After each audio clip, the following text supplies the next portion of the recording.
Cuando pensamos en los límites de la ciencia, lo más común es referirnos a lo que no podemos conseguir. Por ejemplo, enviar a Matt Damon al espacio y dejarlo ahí abandonado. Con el desarrollo actual no podemos hacerlo, existen ciertos limitantes que nos impiden enviar a alguien a ese planeta. Sin embargo, la ciencia ha avanzado mucho y los alcances son cada vez más amplios. Cada vez podemos hacer más y más cosas, lo que nos lleva a pensar otro límite, no el límite del poder, sino el límite del deber. Y es cambiar un poco la pregunta. Pensando en Jurassic Park, que es la película que vamos a analizar en este video, en lugar de cuestionarnos si podemos o no revivir y controlar dinosaurios, deberíamos preguntarnos si debemos o no revivir y controlar dinosaurios. Esta sería la interrogante ética, la que nos indica que, más allá de que algo esté a nuestro alcance, no debemos hacerlo. En lo personal, la pregunta ética me resulta mucho más interesante e importante, porque en nuestros tiempos, en donde la ciencia ha avanzado tanto, el límite ético se encuentra mucho antes, es mucho más simple de transgredir. Tenemos la capacidad de crear armas, de crear enfermedades, plantas o animales transgénicos, y es fundamental pensar si debemos o no hacerlo, si debemos poner un límite ético a la ciencia.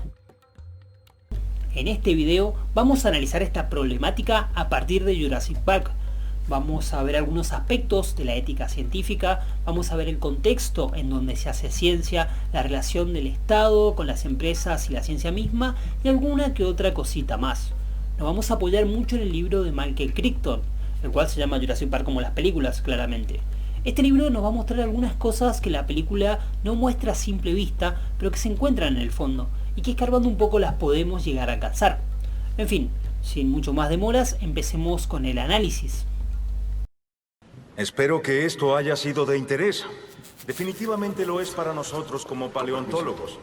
Pero hay mucho más que descubrir y por eso necesitamos recursos y les pedimos su apoyo. En el libro vamos a encontrar un diagnóstico de su época, y puede que esto suene un tanto obvio en pleno 2022. Con el diario del lunes cualquiera es un visionario. Sin embargo, recordemos que el libro se escribió en 1990, y lo que estaba sucediendo no era tan evidente como lo es hoy en día. Antes, las instituciones científicas por excelencia eran las universidades. Para ser un buen científico, uno debía hacer carrera y conseguir un buen cargo. Ahí era donde se cobraba un sueldo y se llegaba a ser reconocido entre los pares. Por su lado, los investigadores que trabajaban en la industria no estaban tan bien vistos. Los que no alcanzaban un cargo universitario terminaban trabajando para alguna empresa privada. Los científicos estaban por fuera de los intereses particulares, de la política y de la guerra. No había preocupación por las patentes de los descubrimientos ni por el rédito económico. Se hacía ciencia por el bien de la humanidad. Los descubrimientos eran para el bien de todos. Como es el caso de la estructura de doble hélice de ADN, descubierta en 1953 por Francis Crick y por James Watson en la Universidad de Cambridge. Con el tiempo hubo algunos cambios. La ciencia comenzó a mercantilizarse cada vez más. Las empresas vieron en ella una posibilidad de inversión y comenzaron a financiar las investigaciones. Esta búsqueda del conocimiento en beneficio de la humanidad quedó de lado y los científicos comenzaron a defender intereses particulares. Los descubrimientos buscaban generar dinero y es por eso que hoy en día la inversión privada es mucho mayor y los científicos deciden desarrollar sus investigaciones en estas empresas. Escuche, lo siento, pero es imposible. Hemos desenterrado un nuevo esqueleto y... Podría compensarlos financiando completamente su excavación. Y este es un momento muy inoportuno. Durante otros 3 años. Bueno, ¿y dónde está el avión? Estos cambios se dieron en las distintas áreas de conocimiento en distinto tiempo, dependiendo de la potencial rentabilidad que tengan. Sin embargo, como podremos imaginar, el libro se va a centrar en un conocimiento específico, en la biotecnología, y nos da una fecha en particular, 1976. En este año se fundó la primera empresa de biotecnología llamada Genentech, tan solo 23 años después del descubrimiento de la estructura de doble hélice de ADN, y tan solo 14 años antes de que se publicara el libro. Por esta razón es la que le damos un poco más de crédito, porque estaba haciendo un diagnóstico de su época como habíamos dicho al principio. Luego de la fundación de esta empresa en particular, se comenzaron a fundar muchas más de este tipo de conocimiento. ¿Y qué tiene que ver esto con la película? Bastante. Primero que nada, la ciencia está completamente alejada de la universidad en este caso. Y es curioso que sea así realmente. Si asociamos la universidad con el conocimiento por el conocimiento mismo y las empresas con el conocimiento para alcanzar un fin económico, el estudio de los dinosaurios claramente corresponde a la universidad. Siendo sinceros, la paleontología es un conocimiento completamente inútil. O sea, los dinosaurios están extintos, no sé si hace falta explicarlo. Si alguien estudió, por ejemplo, los hábitos de caza de los velociraptores, es porque le apasiona saber eso, porque tiene un interés genuino por ello. Sin embargo, vemos como en la película se arrastra este conocimiento tan inútil a la utilidad. Es hasta cómico como un conocimiento tan innecesario pasa a ser necesario. Por otro lado, la trama de la película se centra en 3 científicos que van a asesorar al parque, van a determinar si es peligroso y si en última instancia es una buena inversión. Vemos cómo quieren aprender de los dinosaurios, con un interés genuino como decíamos recién. Vamos a notar en la película que hay una desconexión entre lo que ellos pretenden y por lo que los trajeron al parque. Todo el tiempo quieren conocer, se sorprenden constantemente. En ningún momento tienen la mirada fría y desinteresada de alguien que tan solo quiere ganar dinero. Como decimos, conocimiento por el conocimiento mismo. Pero a su vez tenemos al personaje del abogado, un hombre que defiende los intereses de los inversores. Lo único que busca, en última instancia, es proteger el dinero de quienes lo contrataron. En contraposición con nuestros científicos, ve a la ciencia como un medio para alcanzar un fin económico. También en la película podríamos identificar 2 clases de científicos. Por un lado tenemos a Alan, a Ellie y a Ian Malcolm, que podríamos decir que son científicos de vieja escuela, son bastante críticos con el proyecto. En contraposición con los científicos de Hammond, que parece que son como mercenarios, no cuestionan el proyecto en lo más mínimo y responden a los intereses de la empresa. Ni siquiera tienen voz. En la única escena que los vemos están trabajando de fondo. Es más, podemos decir que son una atracción más del recorrido del parque. Se encuentran atrás de una vitrina para que todos puedan verlos. Esto cambia con la primera película de Jurassic World, donde el asiático que clonó los dinosaurios pasa de ser sumamente amable a un genio maligno.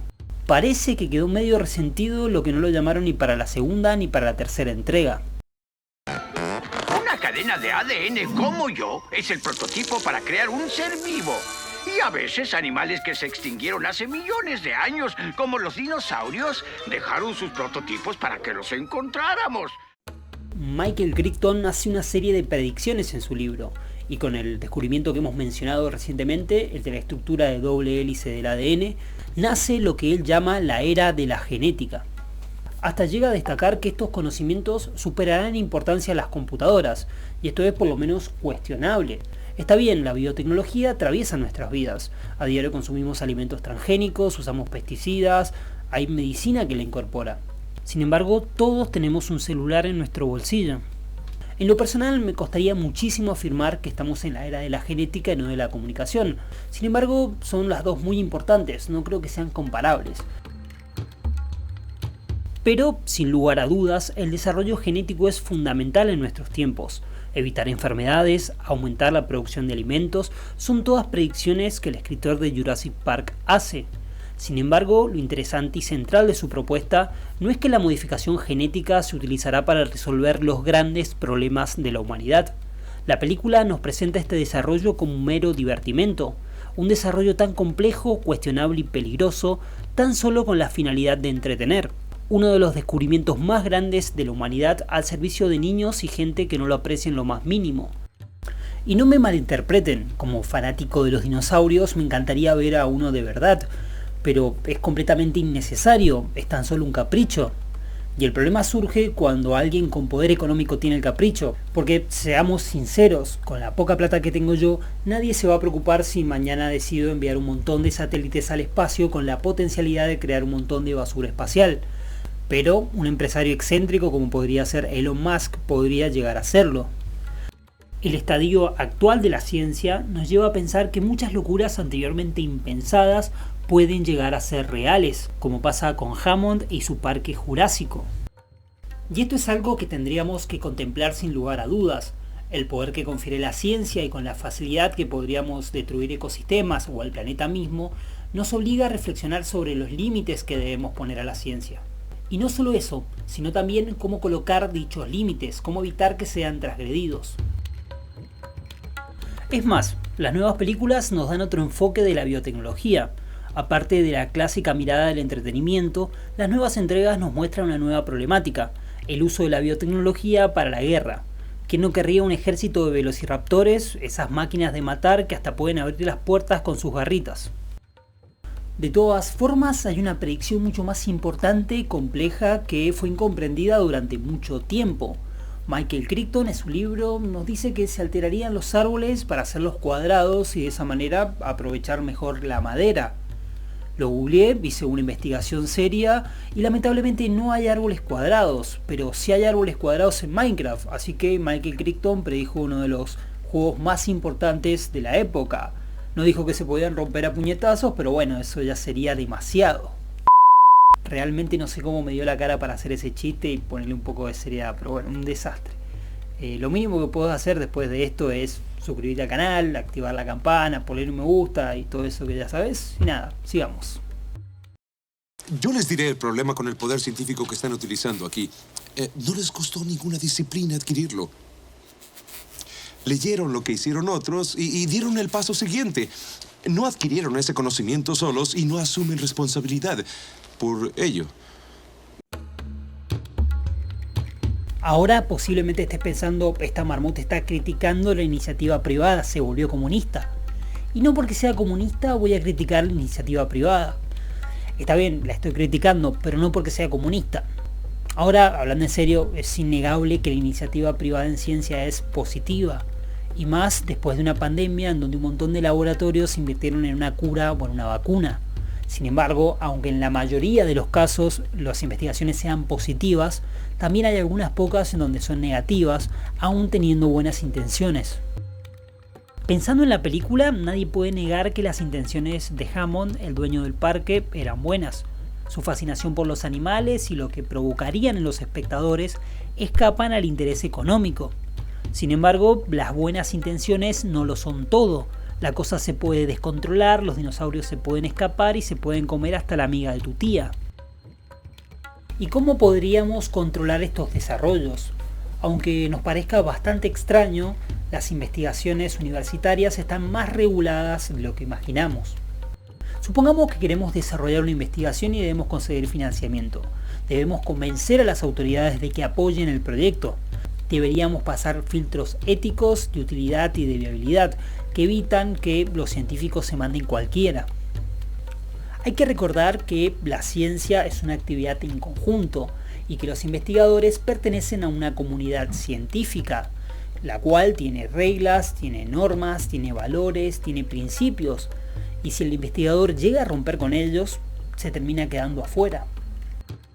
Si hay algo que me gusta es la típica figura del científico loco, que incomprendido por sus pares termina alejándose de la universidad para desarrollar sus investigaciones. Actúas como si lleváramos a cabo una especie de ciencia de mente, pero estamos haciendo lo que hemos hecho desde el inicio. Prosigamos. Si quitamos la regulación universitaria, la cosa se complica. Si quitamos este limitante, debe aparecer otro. Y es el Estado el que debe limitar la actividad privada. Se debe permitir, eso no cabe la menor duda. Pero se deben legislar leyes que protejan a la fauna, a la flora, al medio ambiente, al planeta, a la humanidad misma. Lamentablemente, en el libro había un personaje muy importante que sacaron en la película y que mostraba perfectamente esta relación entre el Estado y las empresas. Era un agente de la EPA, la Agencia de Protección Ambiental de los Estados Unidos. Creo que se llamaba Jim Morris, si no me equivoco. En fin, era un personaje que estaba investigando todos los desarrollos científicos potencialmente peligrosos del parque.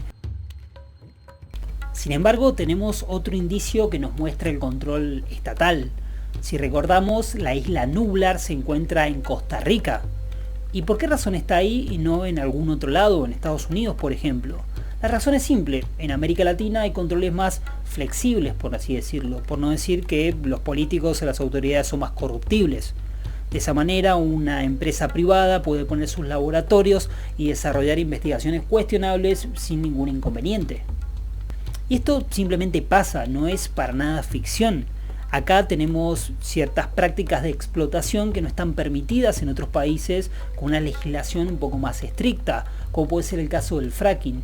Hasta eso podemos llegar a pensar a partir de la película.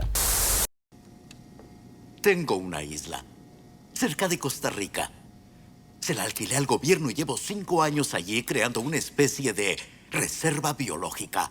Es espectacular, no reparé en gastos. Ya terminando, mencionemos un último limitante. Y nos vamos a poner un poco libertarios y vamos a sacar al Estado del medio. Las mismas empresas que invierten a modo de control de riesgo terminan limitándola. Los desarrollos peligrosos o inviables en última instancia terminan siendo una pérdida, porque nadie va a ir a un parque en donde las atracciones se comen a los visitantes una vez al mes. Por lo cual, los inversionistas suelen asesorarse, suelen buscar una opinión calificada que les indique si el proyecto es seguro o no. Y la película es un claro ejemplo de esto, como ya dijimos varias veces antes. Nuestros 3 protagonistas van a dar una opinión profesional sobre la seguridad del parque.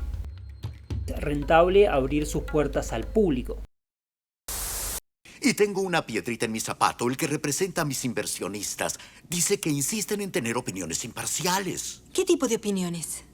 Del tipo de las suyas, para no especificar más. Y sí, esperemos que estos mecanismos de control sean suficientes, que no nos devoren los dinosaurios, que no provoquemos un invierno nuclear, o que alguna inteligencia artificial no se descontrole y elimine a la raza humana.